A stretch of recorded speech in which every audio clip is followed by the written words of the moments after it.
Pour l'instant, ça se déroule très très bien. C'est vrai que ça a été une campagne assez courte, il faut le dire.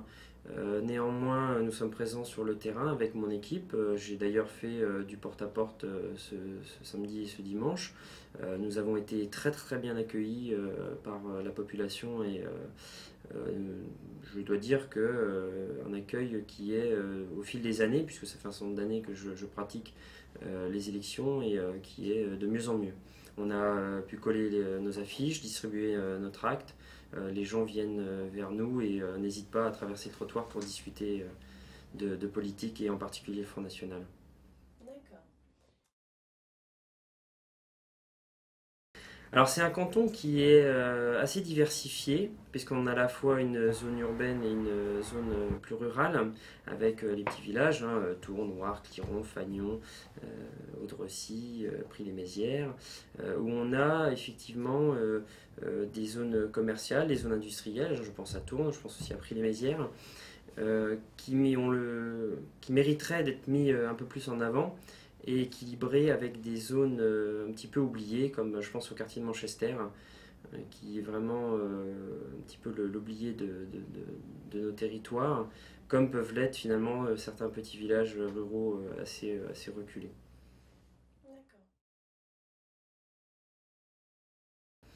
Et justement, il faudrait rééquilibrer ces territoires, notamment peut-être faire des liens entre professionnellement par des apprentissages, mettre en avant ces jeunes qui cherchent du travail et qui pourraient, pourquoi pas, aller travailler à quelques kilomètres de chez eux dans les zones commerciales, zones industrielles.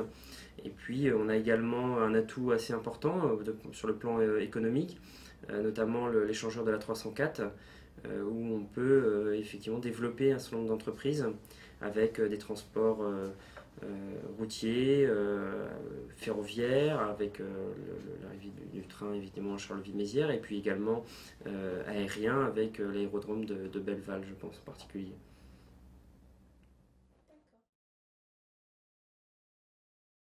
Je crois que c'est un problème qui est assez récurrent dans notre département, plus touché par la désindustrialisation et on va dire la perte d'un certain nombre d'industries, euh, liées évidemment à la mondialisation, à la construction européenne, hein, puisqu'on a des entreprises qui délocalisent dans certains pays de l'Est. Et aujourd'hui, nos petits villages des Ardennes sont complètement abandonnés, notamment les personnes âgées, les handicapés qui sont obligés de faire de nombreux kilomètres pour avoir ne serait-ce que des services publics qui sont on va dire le minimum. Et puis parce qu'il y a aussi une certaine clientèle électorale, je pense en particulier à certains cantons où on a des politiques qui sont un peu plus influents que d'autres et donc qui tirent la couverture vers eux en ayant un maximum de subventions.